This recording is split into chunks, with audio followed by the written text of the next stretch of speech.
I just know myself. I'm very territorial in like, You are. it's my area. So that would be hard. It's so funny. You're like that with men. I'm like that with friends. It's my friend. You can't have her. You are. But yet, men, I'm like, y'all want to share on a Friday night? I'm fine. It's fine. Whatever.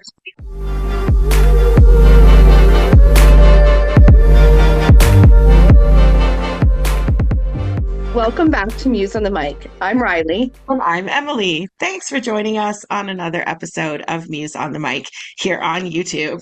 Make sure you like the video, subscribe to the channel, share it with all your friends, of course, and follow us on social media. You can find all of those in the caption below.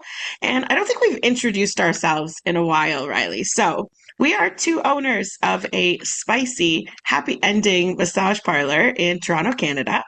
And we have this podcast to talk about life behind the scenes, owning the business, ins and outs of the industry, sex and relationships, anything spicy whatsoever. So I think on that note, we've got a really fascinating one today, Rye. Do you want to tell everyone what we're doing? Yeah. It's a video we saw on YouTube, which we'll watch with you guys. But it was a really fascinating take. It's a truth or drink kind of back and forth questions with porn stars and their partners. And I think when we usually see this kind of stuff, it's kind of cringy and like, I don't know, it's just not something I really care to watch. But this one was really fascinating. I think the dynamics of the relationships were super interesting and really relatable to our industry as well. So we'll start with the video and then jump into some conversation. It is, again, Truth or Drink, YouTube, porn stars and their partners. What do you do with me that you won't do in a scene? Oh, you by me. Mm-hmm. Yeah, I don't do that with anyone else. I eat all of Whoa! Got brutally honest here.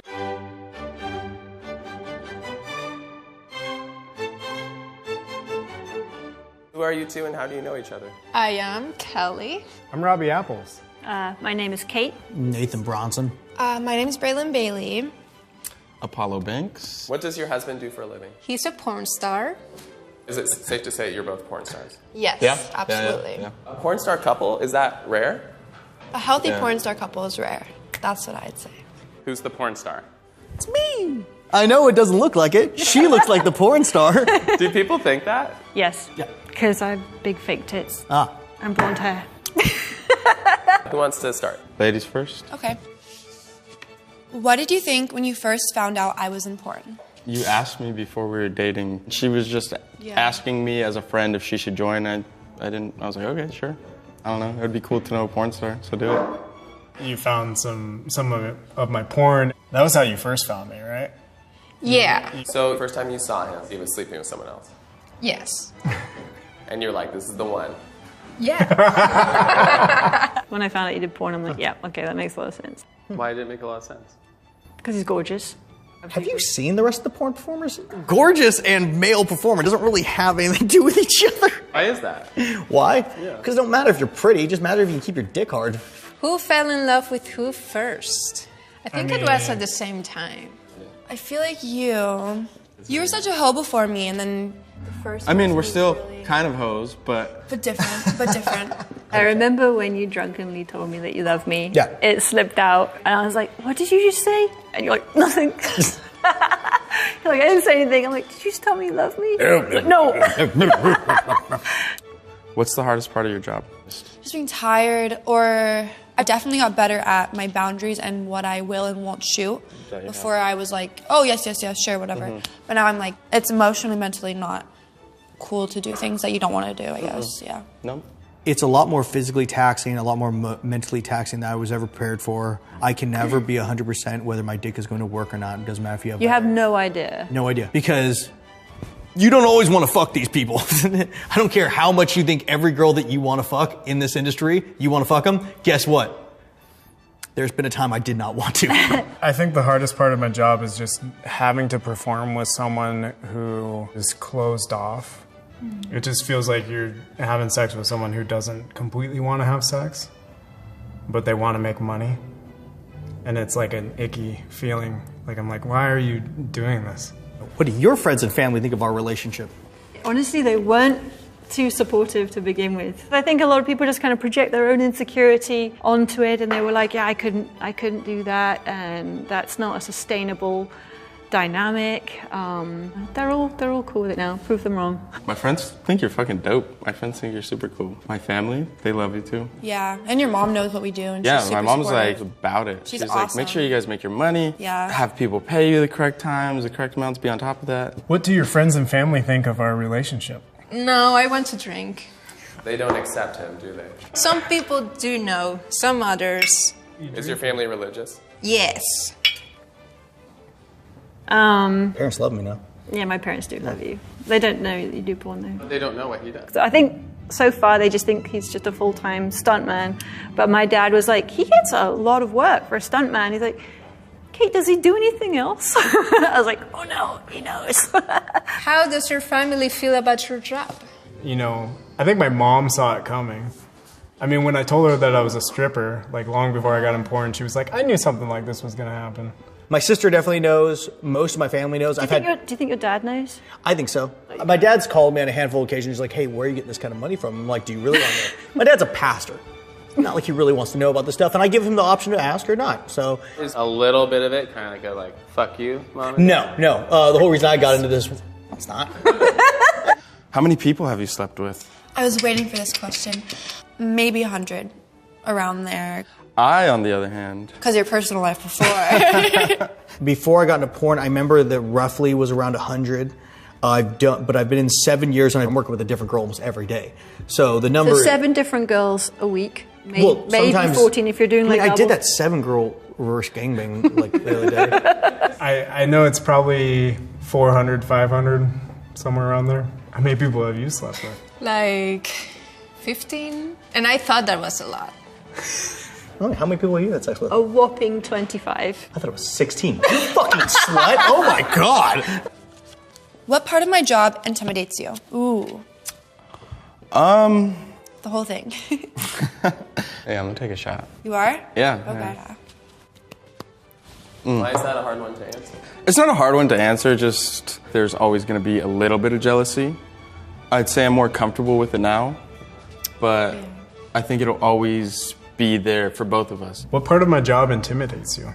The fact that you're able to fuck almost anybody. Like, if I'm gonna have sex with someone, I really need to know this person. I really need to be attracted to them, but he's just able to, yeah, whatever. Let's just fuck. What was her name again? Oh, yeah. I know their names. Okay, let's pause it there. That was really interesting, and I love the dynamic of these couples. I totally agree. I feel like it's so wholesome so far. And just the communication is so commendable because they're in a position where it forces you to have to talk about some really awkward things, right? Like none of the questions and the topics that they talked about are necessarily cushy, rosy, cozy, things you'd want to talk about with your partner. Most people should not enter the body count conversation, right? Like that's not a winning bet. But yet, in this circumstance, not that they actually need a number, but like, if you can't talk about that, then you certainly can't say, honey, how was your day at work? Right. No, they really normalize being able to speak about it and normalizing the industry of it being a job that their partner does. And I mean, interesting dynamic when you have the couple that they're both porn stars. I feel like it's a little more even playing field. But you're right, the body count, I'm not a big fan of these conversations, but I feel like with porn stars, these are going to be high numbers. Like you're not going to match your partner in that context. So that's a little intimidating.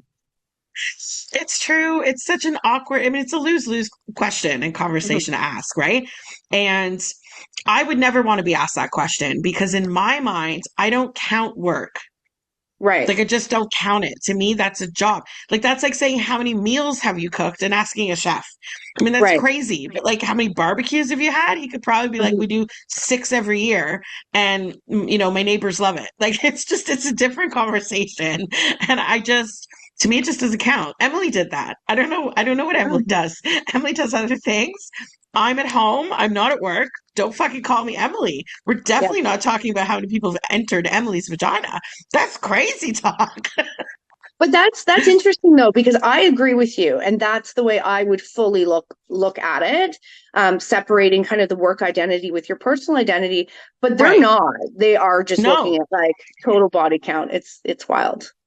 Well, And I I mean, think there have, especially with the couple that's both porn stars. yeah, I How do you agree. eliminate that? How do you eliminate that? You can't. You're both hosts. Well, what I found interesting too is that, and we'll get in because they talked a lot about boundaries, or that was one of the topics that Mm, they brought up. It's such a different dynamic for them because I think most couples, they really connect during intimacy. And not to say these couples don't, but being physical is a part of their regular everyday life. And I think they end up connecting on such a deeper level. They'll find other ways to really find that intimacy or a way to share love that's not actually penetration. I completely agree. And you know what? It reminds me so much of the things I've learned from couples I've met that I've worked with that are swingers, because they have this same, like, it's almost like I mean it in a pleasant way, but like a forced open communication. There's no Right. other option. Swinging doesn't work. Probably being a porn star in a relationship, being a sex worker in a relationship, if your partner knows, then you're forced to just have those kinds of conversations. But isn't it such an example to regular vanilla everyday couples on not just the kinds of conversations that maybe you should be having, but how deep and how candid they can actually go, and to quite a successful point, because these relationships and these boundaries and things would be like moot and null and void if there wasn't that like openness and ability to just speak about it, to just talk about a tough day at work, a great day at work, excited about your next movie coming out, or about like the little intimate things in the relationship. And then those things become more meaningful. I Mm-hmm. mean, it sounds so counterproductive, but the simplest of things, like holding hands, could probably mean the most to a porn star because they don't do that at work. And I think having those boundaries and those separations are so important because you're still going to have sex with your partner, right? And you Mm-hmm. don't want it to feel like work. Right. Those little elements will make it the magic it's supposed to be. And it's so important. And yet openly discussed. They've already talked about all these kinds of things. I think so many couples could learn from a video like this. I love it. I know. And I think, I mean, always discussing boundaries is healthy in any like relationship or conversation, but so much more so in these dynamics.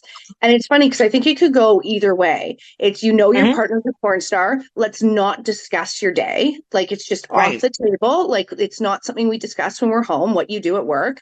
Or, and that's the way I think my brain would have thought it should go until watching this. I think not that you Mm. get into the nitty gritty of like, I got railed by 6 guys today. That could be a bit much, but at the same time, talk about your day and have that open dialogue and discuss what your boundaries are within your relationship and what can you do to make your partner feel comfortable. For sure. And that will evolve. So it's multiple Mm-hmm. conversations, right? When you first start dating, the boundaries may be different. Mm-hmm. After having kids, the boundaries may change. After getting officially married, it may change, living circumstances, suddenly moving in together. Like that we see it with our staff too, right? The relationship happens and mileage and boundaries and all the things change. So Mm-hmm. it's again forcing you to revisit and re-communicate, reestablish those boundaries. One other part that I found super interesting was when they were talking about the family acceptance, because Mm-hmm. that's beyond a boundary. This means Right. we're open, right? This means some of those boundaries might be something that now your in-laws are aware of as well. Because I think it would be a harmless in-law question to say something like, how do you guys make this work? Mm-hmm. As opposed to putting their judgment on it, right? Depends on the parents, obviously. But like telling your family, my boyfriend, my fiance, my husband, my wife, whatever, is a porn star is not an easy reveal.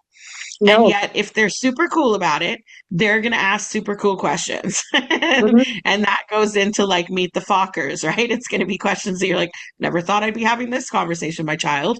But before you know it, you're like, oh, I've seen his videos. Like this Right. can go so many directions, right? He may be an avid subscriber to his Pornhub channel. Like, how do you know? It's just, there's so many layers.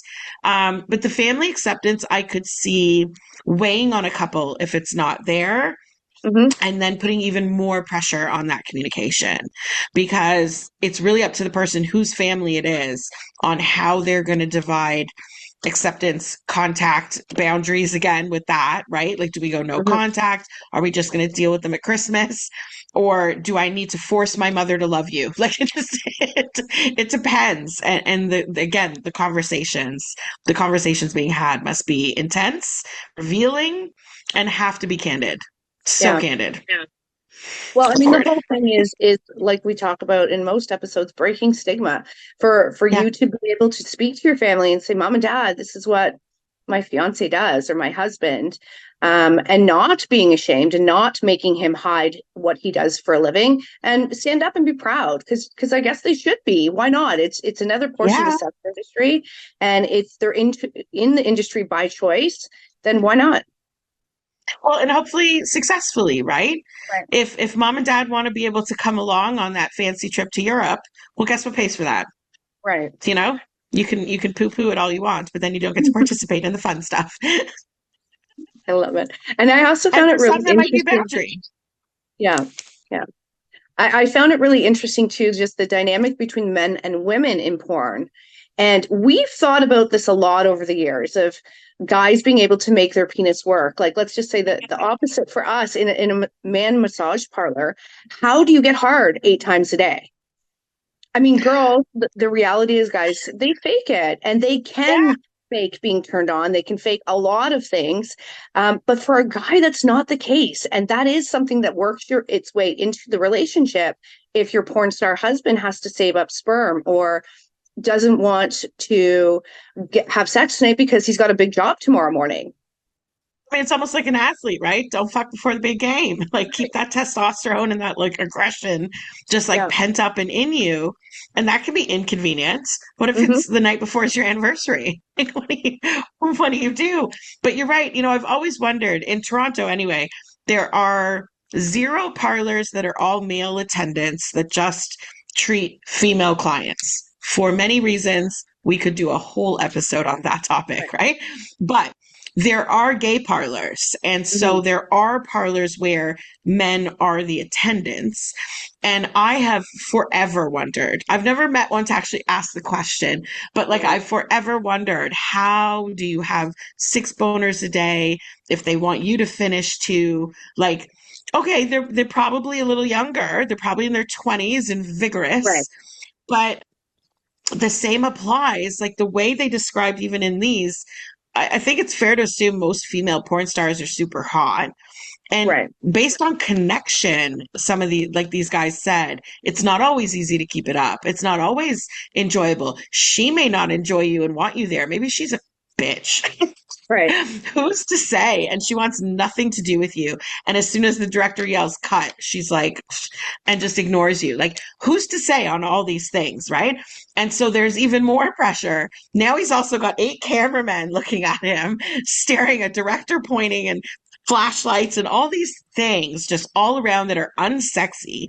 Like the exterior of a porn set is not sexy. It's no different than a TV set, right? There's wires and thingamabobs and people everywhere.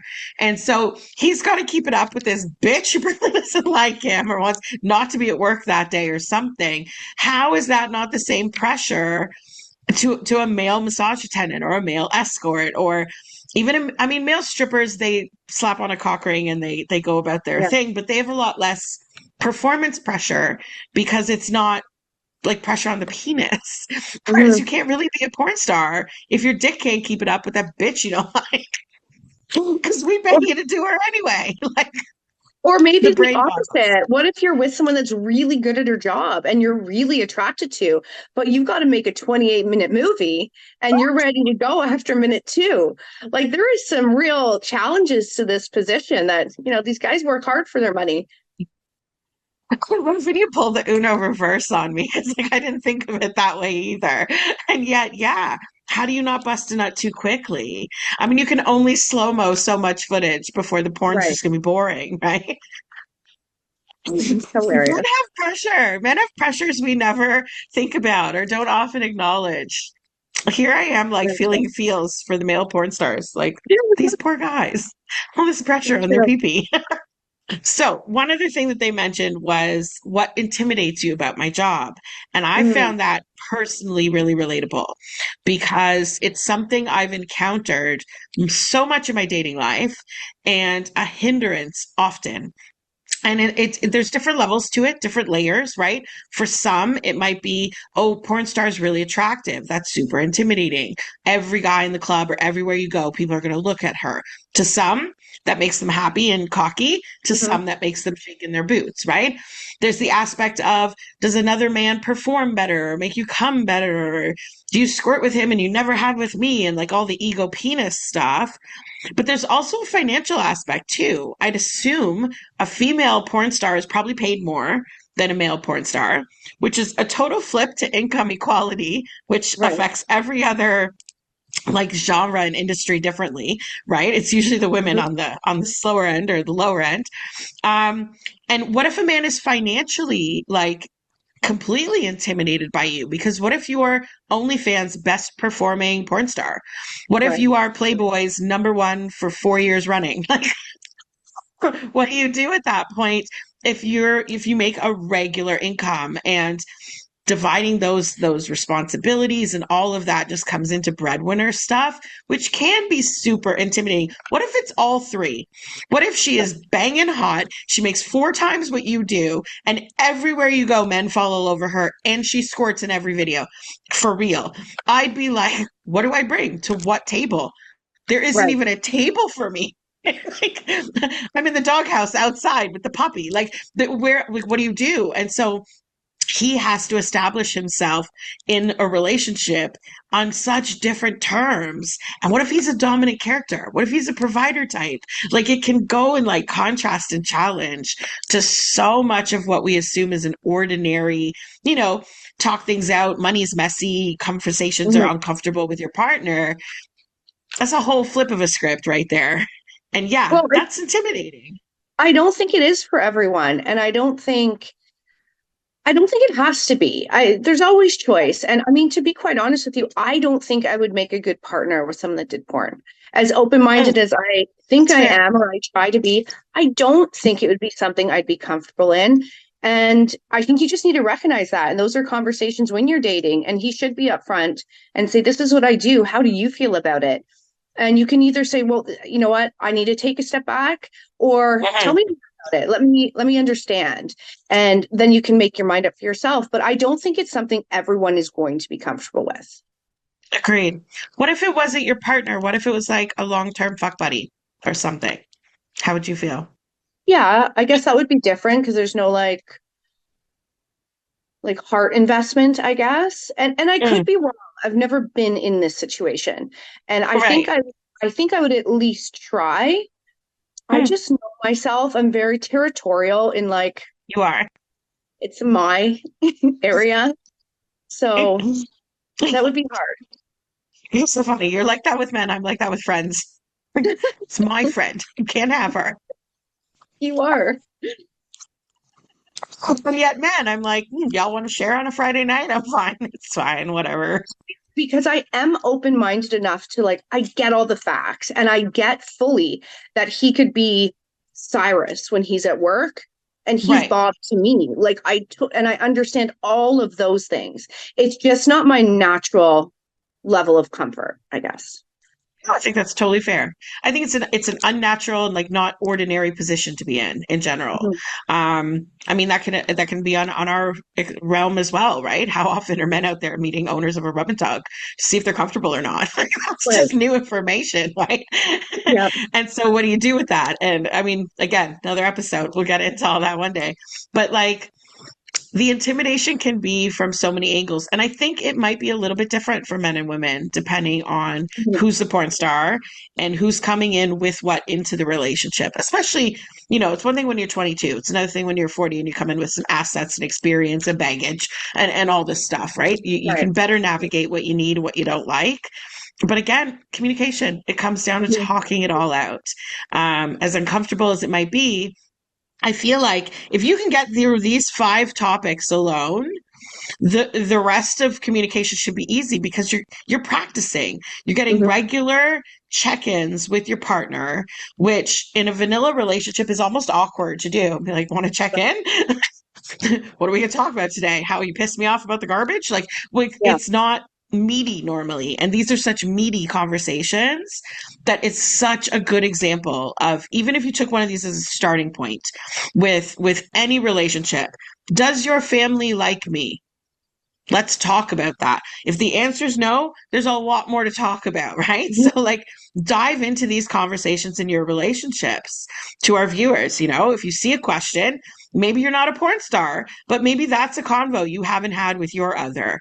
And it could finally get to the bottom of certain things that make the holiday season really awkward or Mhm. make family vacations dreadful for one of you. Like, get into the meat of it because you'll come out the other side, I bet, with so much more information, probably come to a mutual understanding and at least clarity on what your partner feels. And then it's so much easier for your partner to go into work the next day or to go off onto whatever the next challenge is because y'all are on the same page. It makes you Very true. teammates. I think it's so good. Very true. Oh, hey guys, welcome back to Just the Tip with Riley. Today we're talking about, and no, not blowjobs. We're talking about ejaculation and semen. Actually, you know what? I think I need to put my hair up for this one. So while most men equate swallowing to a devotion or a loyalty or love, it's not the case, guys. It comes down to taste and quality of semen. And I know most of you have heard before, you can improve the quality of your semen through your diet. Healthy diet, fruits and vegetables. You can also avoid things like alcohol or processed foods. But I have another tip for you. If this tip isn't enough, subscribe to Patreon for the whole thing. Well, let me ask quickly before we jump into the second half of this, because now I'm feeling bad. I'm like, am I that strange that I wouldn't want my partner to do porn? How would you feel? Would you be in a romantic relationship with someone? I think, I'm strange too. I think I'd be more comfortable with somebody. Okay. Taking my Emily-ness away, I'd be more comfortable with someone being a porn star than I would with them being a sex worker. But if I add the Emily-ness back, I don't want either. For me, it's different though. It's not a possessiveness. I just don't want industry in my personal relationship. That bothers me. I would never go with my partner for a couples massage at a parlor. I wouldn't want, there's certain things. I don't even like massages in my personal life, just me. So I like the separation. Mm-hmm. I feel like the performance, the actor aspect of the porn star thing would be easier for me to digest. And although it is sex work and adult industry, it's so disconnected from our world that I wouldn't necessarily feel that Emily overlap. The Emily overlap really messes me up. I will not body slide at my dining room table. I will not try Nuru when I'm visiting Asia. I don't want any of that, right? But would I try having sex jumping out of a plane with a porn star? Sure. My boundaries are very weird. We're both weird. We're different. Weird. But I think it's just reflective of our experiences. Because of my experiences in sex work, the last thing I want to do is be with my partner, especially if it's a lot lifetime or long-term partner, and have a moment of feeling like this is work, or suddenly I'm back in Emily mode and that shit freaks me out. I will freak out. Mm-hmm. Well, listen, this is one other interesting little tidbit before I occupy this whole episode with these questions. As I'm thinking about it, I would rather be with a porn star than a stripper. And I say this because at least when you're with a porn star, and again, this is just my take on it or my personal opinions, I know what they're doing. It's a given, they're fucking. Whereas when you're with a stripper, I feel like there's always going to be, okay, I can accept he's naked, he's taking off his clothes, women gawk at him, but there's always going to be in the back of my mind, did he go to the VIP? Did he go to the champagne room? Did he get paid extra? Did he make extra tonight because he did blah, blah, blah? I think that distrust, which is terrible, I shouldn't be with someone that I don't trust, but I think that would always be a thought for me. I agree. I think conditions can create distrust or at least insecurity and uncertainty, right? Yeah. And the what if, I think, is a worse place to be than knowing. True. And so, yeah, I know a porn star goes to fuck. That said, there's a lot of safety rules in porn. Right. If they're an accredited actor, then there are absolute rules. They have to be protected. There are monthly STD checks. There's actual rules. You can't just go bareback everybody. Yeah. A VIP room does not have many rules, right? Yeah. Neither does a massage parlor room. Like, same thing. We try to have rules, but we also know those go out the window easily too, right? So the what if would bother me. I would never want to like read a review about like my stripper boyfriend and hear about how great she loved sucking his dick in the champagne room. Like that would piss me off, right? Yeah. Now we know, grain of salt, right? And wisdom says not every review is true. In fact, many of them are flourished, right? So I'd be weighing all that battle. Like my common sense would be battling my emotions. I also would never want to be in a social setting where people can be like, oh yeah, your boyfriend did my bachelor party. Like, I wouldn't want to get married to a man where other people, like if our staff comes to the wedding and they're like, hey, used to be a client of mine, I'm done. I'm leaving. This is over. We're finished. Like, I just don't like when the world's like cross. As open as I am, those are so distinct for me. And so I would be so much more comfortable with the concept of mandatory condoms, mandatory safe sex practices, a limited thing where there's witnesses, right? The set guys and the cameramen are witnesses too. Yeah. And I don't think you can, other than a personal boundary, if it's a blowjob scene, then you're giving blowjobs. If it's an everything scene, you're doing everything. If it's a focus on anal, that's what you're doing. But there isn't the what if and the wonder. So I feel like my emotional side would stay in check and my logic would be able to guide me through he's at work, because that's what I would want is respect. I'd want the same respect as she's at work. It's so hypocritical. I know. I feel like we kind of are hypocritical, but we're all individuals and we're entitled to our own individual feelings and different things, right? We're people. Okay. People are messy. Let's jump into this NP. Awesome. Does your job affect our sex life? There are some times where I cannot be You have to save your precious seed. Sometimes because like he doesn't want to come because he has to keep his cum shot good for the next day, or I'm super sore and he has a big dick, so it's like if I have sex too many times with him, then I'll be sore for my scene. Sex is great, but after a certain point, you need breaks because it gets a little tiring. Do we have boundaries when it comes to my work? Yes. Change your bed sheets. Yeah, bed sheets. Please. I live in a place with one bed, and we usually shoot content on that too. And I'm like, wait, has a girl slept in here? You're like, yeah, I'm like, change your sheets. There's certain people that I don't necessarily want you to work with because I know how they are with women. I don't like that. Yeah. I don't want them to. And you don't want me to shoot with anyone that has a giant dick. Yeah, no. It's just... Is it, because like, it doesn't feel good, it hurts. So I'm wondering, like, do guys think that because a guy's a bigger dick, they're like maybe better it's than them an or ego something? thing as a guy. I don't know. It doesn't make any sense to me.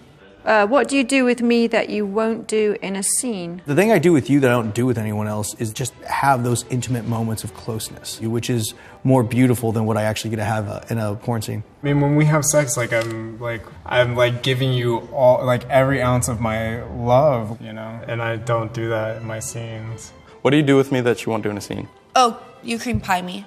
Mm-hmm. Yeah, I don't do that with anyone else. I come in you, yeah? Yeah.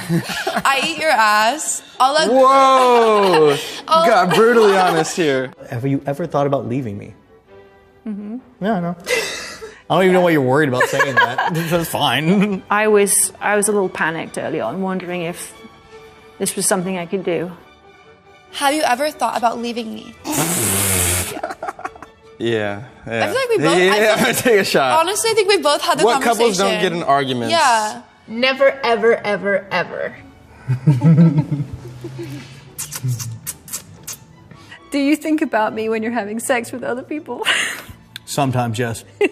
There's been definitely a handful of times when I'm doing a scene and I'm just like this. Let's think about her eating my ass at the same time. There we go. That's the Like, if it's a really horrible scene, like, I'm just like, fuck, there's no way. Like, this is taking too long. You think of me? Sometimes I will, yeah. Wow. I have. Yeah. Like maybe I wasn't feeling the energy in the scene and I was like, okay, just pretend, okay, I'm having sex with Kelly, yes. Sunshine and rainbows. What about that time I was on set with you and I was actually there watching? Oh, that was super hot. Yeah? Super hot, yeah. Okay. There was one time she actually came to set and she watched 2 of her scenes. So she was trying to Normalize it. normalize what I Sure. do. It was good. Like knowing she was there watching, you'd be able to look over her once in a while, she's like, He kept glancing over at me every now and then. He was like,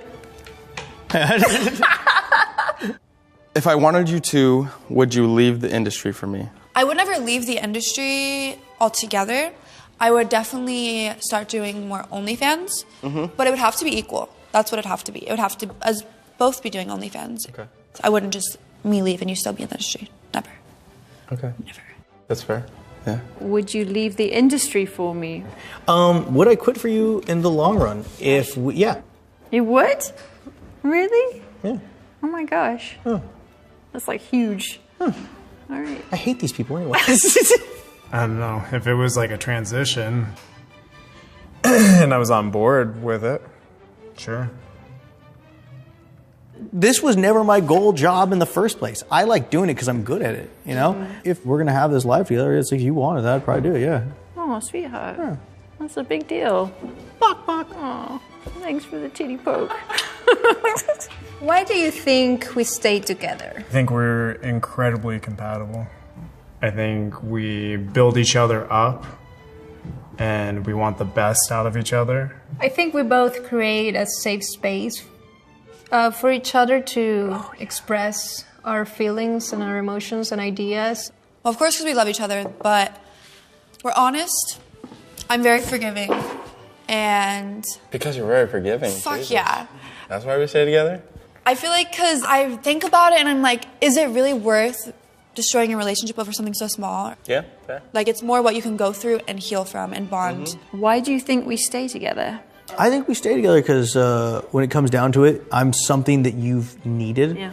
Through the times, all your relationships never gave you the freedom or the love that I would. And I want you to feel like the woman who can do anything because you haven't had that in your relationships. And I want to make sure that you feel that in ours. I love you. I love you so much.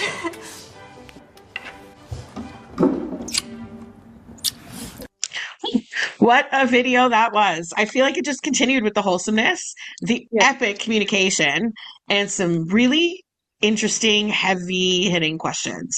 But at the same time, 2 things cracked me up. The soreness after work made me laugh, and the giving the heart while smashing in the video was wild. I'm like, that's outrageous. I would leave the set and be like, I can't compute what just happened right now. And like the poor editor of the video is gonna have to clip all that fluffy shit out anyway. Just see your girlfriend show up on set as you're like mid-fuck, just like, I love you. That's wild to me. But the soreness after work, as funny as it is really accurate. I mean, I remember being sore after my days, and I wasn't a full service worker. There was a little full service that happened sometimes. But either way, it was vaginal attention the whole time. It's touch on your body the whole time. Whether you like the client or don't like the client, you're physically being stimulated. So like your nerve endings, they don't know the difference of your emotions. So like your body still shivers or still feels pain or cold or anything, right? Regardless of your feelings. So you're being touched and petted and groped and fingered and diddled and maybe have some orgasms and eaten out and all these things all day long. By the time you get home, yeah, there's soreness. There's a need to decompress, kind of bring it all back together.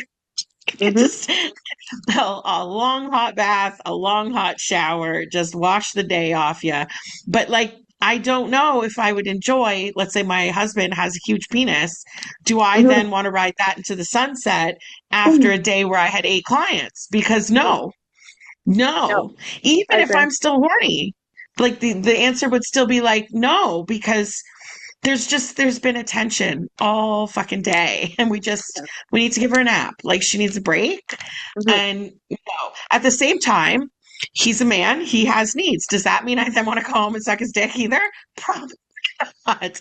So, and I'm a big proponent of yes, you should, and I know I Right. probably should, but the last thing I'd want to do at that point is any of that. Get a massage. Like it all kind of fits into me. It's just like, ick, let me decompress for the day. But Mhm. what if that day is, you know, your anniversary or Valentine's or his birthday? Well, Guess what? I Just think some you dick. have to really time your schedule. And I guess if you're like a Sure. porn star, I mean, they're all called stars these days, but maybe you can time your schedule. And I mean, we've talked about this in other episodes. There's compassionate sex, right? So you're coming Yes. home after a long day that you likely do not want to have sex, Yeah. understandably so. And maybe those are things you've communicated with your partner that we don't have intimacy on days I'm on set. But what if you're Right. working every day? Because one of those guys says he works 7 days a week. So he fucks seven different girls a week. Like you're gonna at some point still want to be turned on by your partner. And that's where I think the Yeah. struggle will be is can I really get into, even if I'm just providing sex from a compassionate level, which I think is Yeah. important, physically it not being too strenuous for you. So maybe it's days you have to come home to give the blowjob. Who knows? But again, I think it Right. just goes back to that communication with the partner and maybe, picking your schedule a little wiser if you know there is an Picking event your with your schedule spouse is coming smart. up. Yeah, picking your schedule is very smart. And I think they jump into next what you would do in a scene and what you wouldn't. And I think Mm, saving some things just for your partner could be really handy. Because yeah. what if you don't do Greek on set at all? Yeah. But when you get home and you're not in the mood and your vagina's sore, you can Greek it up. You can Mhm. do all the Greek you want. And maybe that's the thing. It could be as simple as the hand holding. It could be anal. Like it can go anywhere in the spectrum. But having a few things that you kind of save or protect and covet as things you only do with your loved one, I think is not just smart. It makes your work more manageable. It makes your relationship healthier. We tell our staff and our girls all the time to do the same. There has to be something you keep sacred or you keep for home. Or like I think it was one of the guys said something about wanting to be the first. Like there's certain things you just have to keep as special or as, you know, private just for you and isn't made for TV necessarily because it can help with the sanity and it can help maintain that intimacy without you feeling like, oh, I have to work again, you know, Mhm. or this feels like work because that's the worst kind of sex to have. Oh, for sure. And I mean, Yeah, this isn't nobody a likes that. career that you're going to be doing when you're 75, right? So I have to assume a lot of people either have something else going on or, it's what they're doing temporarily until they move on to something else. But it was interesting because they brought up, would they leave the industry for their partner? Which I think is a really interesting aspect because we deal with that a lot at Muse. Um, Mhm. that I don't know if it's so much they're being asked to leave the industry, but more so they do leave the industry because their partner's not accepting. And at what point does love trump needing income? Like, this is what I Right. do for a living. And without having that exit plan, like if it is a plan that, okay, by 40, or I don't know what the expiry is in porn, let's call it 30 even. By 30, I'm going to move on to this. And that's a plan that you've communicated. But I think it's difficult when there's a partner that's on the other end asking you to leave the business. It's such a multifaceted and touchy subject for some. You could even see by some of their answers, right? Like some people are okay with it. Some people are like, okay for now. The thought of someone doing it till they're 70 something might change what the conversation entails. That's a very different discussion than a 5-year plan, you know? Mhm. And as much as, yeah, I mean, in our industry, we generally encounter people that, you know, some of the oldest workers that I'd ever worked with were in their mid to late 30s, right? Like there are definitely workers that are well into their senior years in existence in the massage world. I'm not crazy to think otherwise. But I mean, we've watched some YouTube videos about some senior citizen women that are escorts having the time of their fucking life, right? Mhm. Living the dream. There, I'm sure porn stars that can become the MILF brand, no problem, once they hit those years, right? And then the granny era, like there is a market for every age and every shape and size, right? But like, do you go into it originally thinking, oh, this is my career? or is this like a step? And yet, when we think deeper into the industry and we look at things like law reform, many of the leading sex workers that are fighting some of those fights have been in this industry for decades. And the reason why they're in it is because they developed this kind of as a side passion. I think their advocacy keeps them in the industry in a positive light, in a make change kind of way, and in a way where they're able to shift their business where it is completely fulfilling. And I think that's something that comes with maturity in the industry. Now, someone who starts when they're 19 could reach a maturity mindset when they're 24. But chances are, or how most people, how the trend goes, you piss away your money when you're young. You do stupid things. You go to Vegas too many times. You waste it on some deadbeat boys. And then you're like, oh, shit. And you have to reorganize, get your life together. And chances are you're also at a point where you're upgrading your mileage at some point or changing your boundaries with that decision as well. Maybe you never thought this is my retirement plan, but maybe it could be. Maybe it should be. Maybe that's the conversation that you and your partner need to have. Maybe it's not, when do I leave, or would you leave for me? Maybe it's, once you have your retirement fund set, then what are you going to do with your life, right? And I think when the way partner asks can change the response. If someone's coming at them with pressure saying, you need to quit this, I'm not okay with this, blah, blah, blah, blah, blah, blah, defense mechanisms are going to go in high volume. But if you say, I support you until you accomplish that goal, you wanted $1 million to retire with, then what do you want to do with yourself after that is a very different conversation. She may want to knit. Like, who knows what simplistic thing she may want to do once she's accomplished everything. If she ends up with her own company, some great investments, owns some property, and then just lives her life with her husband, well, that's no different than anyone else with a regular job that makes a retirement plan. The problem is so many people are forced to exit out of this industry because of stigma, because of partners, because of their insecurities, the partner's insecurities, that they never get to the point of making those autonomous decisions for themselves. You know how many girls that have worked for us that I wish they'd retired gracefully on their own accord instead of their boyfriend just nagging? Like, it sucks. And like you said, 9 times out of 10, when those relationships are over, which they do end when the balance is off that much, they come back and want to work again. And I'm like, how much money you lost in those 3.5 years? And I don't want to say I told you so, but we told you so. Right. And then what? I agree. It's just such an interesting dynamic in watching these couples. I definitely look to the couple that they're both porn stars as the easier route. But they really do normalize sex work and relationships and communicating about how they feel about their partner being in the industry. So interesting. It's so interesting to hear because it's kind of like the partner isn't quite civilian. They're in the know. But yet they're coming from a civilian standpoint. They're not industry, right? And most people are just clueless about what the industry is like. And I swear many of the partners that demand people exit, it's based on stigma anyway. So it's not real world. At the same time, don't ever come on set. That shit would freak me right out. Do not ever come on set. I agree. Don't be in the building. Don't be around the corner, down the block, unless you're picking me up and I've already been done. And I'm like, hey, I'm ready. Come pick me up. I want, again, no crossover of my worlds. That would totally freak me out. But the communication and again, getting into those conversations, you know, having a 5-year plan conversation with your regular partner can be awkward and uncomfortable. When you bring that up, dinner, long drive, after you fuck, like just the when and where, the time, the kids are up, like where is this space? And yet, again, the industry will force you to have that conversation.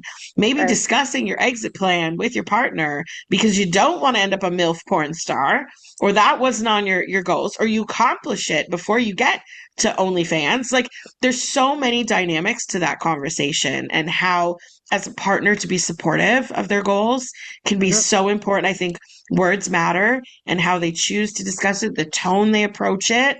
But having compassion and always remembering the stigmas, because sex work is work.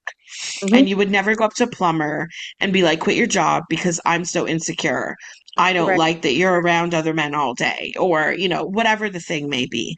There is a certain point where maybe it's not about the sex work.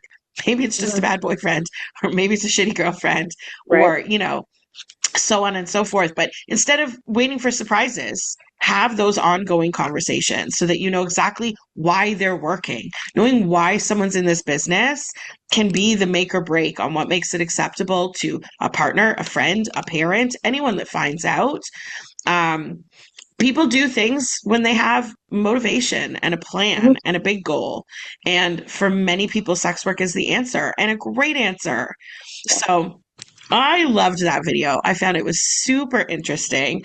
There is another one, which is sex workers that do the same kind of dynamic, which we've watched. Maybe we'll do another episode on it, but it was very different than this episode. Now, granted, the couples were very different. They used sex work as a very wide swath. It was all different kinds. There was some strippers, there was escorts, there's trans providers, there was a dominatrix, there was a lot of dynamics all in it. And so all of those are very, very different. Even just the same questions would spit out completely different results, right? But this one I found was so phenomenal with their communication that if I had to pick, it would be this video all day. I think porn stars take the win on this one. No offense to the other sex workers, but like, gosh, it was beautiful to watch them speak to each other with so much respect and so much care. The little smooches across the table. I was like, I love that. It was so cute. Just because they're like, I love you. I love you more. I'm never leaving. That's the best. That's the absolute best. I loved this video. So good. Any other final thoughts, my darling? No, I don't think so. Other than I think we should get this game and play it one day. It's truth or drink.